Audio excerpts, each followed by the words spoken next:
Diyos hindi nanunukso, ang nanunukso si Satanas.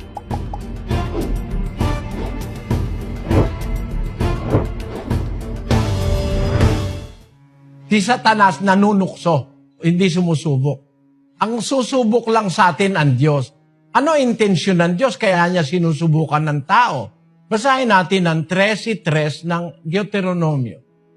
Ay huwag mong didinggin ang mga salita ng manghuhulang yaon o ng mapanaginiping yaon ng mga panaginip, sapagkat sinusubok kayo ng Panginoon ninyong Diyos upang maalaman kung iniibig ninyo ang Panginoon ninyong Diyos ng inyong buong puso at ng inyong buong kaluluwa.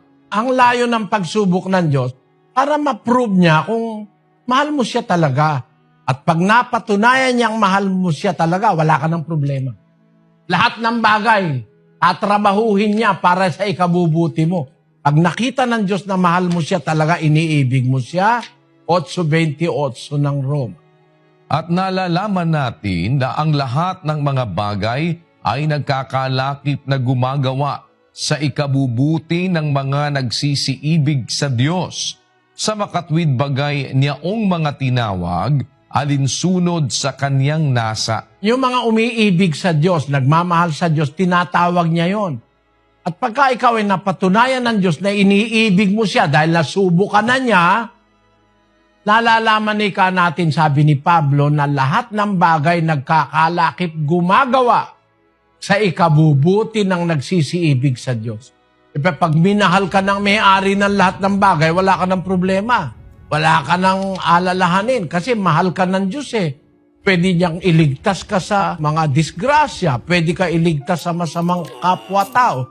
Pwede ka niyang iligtas sa mga iba-ibang masasama sa buhay. Ano? Kasi iniibig ka niya, magagawa niya na ang lahat ng bagay magkakasamang gumawa, lakip-lakip para sa ikabubuti mo. Kaya tayo sinusubok ng Diyos.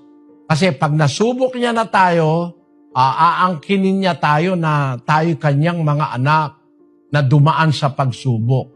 Ngayon, pag dumadating ang pagsubok, mayroong payo ang Diyos. 4:12 ng unang Pedro.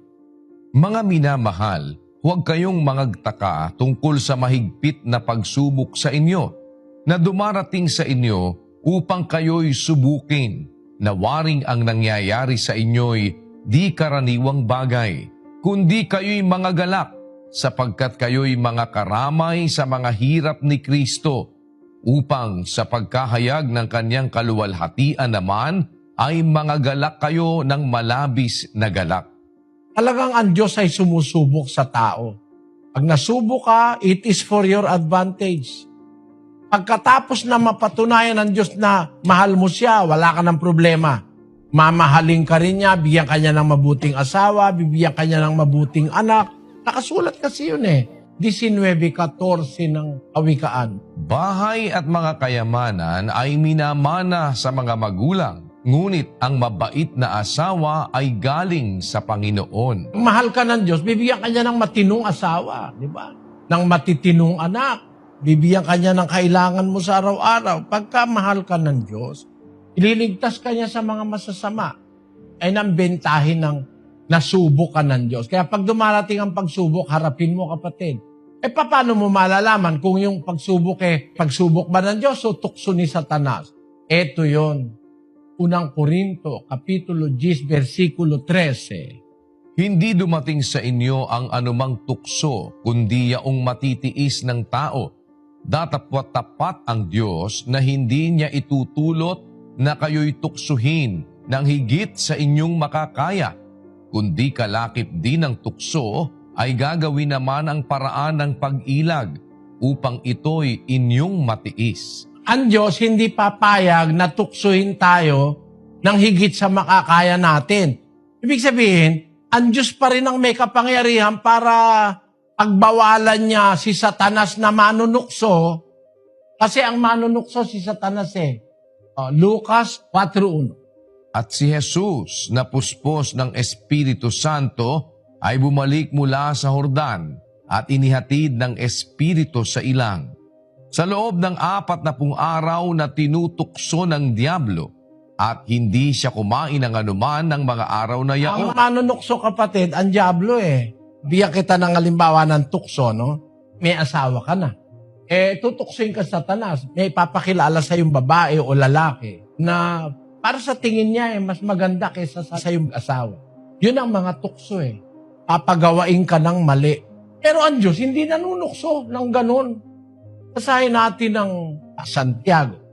Huwag sabihin ng sino man, pagka siya'y tinutukso, ako'y tinutukso ng Diyos, sapagkat ang Diyos ay hindi matutukso sa masamang bagay, at hindi rin naman siya nanunukso sa kanino man.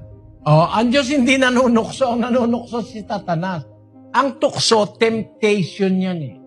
Ang temptation, papainan ka ng bagay na matetempt ka, na parang gusto mong gawin. Yun ang gusto ng laman mo. Halimbawa, may nakita kang pera, walang nakakakita, meron kang nakitang sing-sing na brilyante, titingin-tingin ka, sabi ni Satanas, wala naman nakakakita, kunin mo na.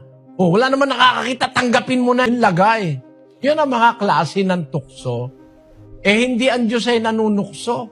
At kung manunukso sa'yo si Satanas, masyadong mabigat ang ipapanukso sa'yo, hindi papayag ang Diyos na tuksoin ka ng higit sa iyong makakaya.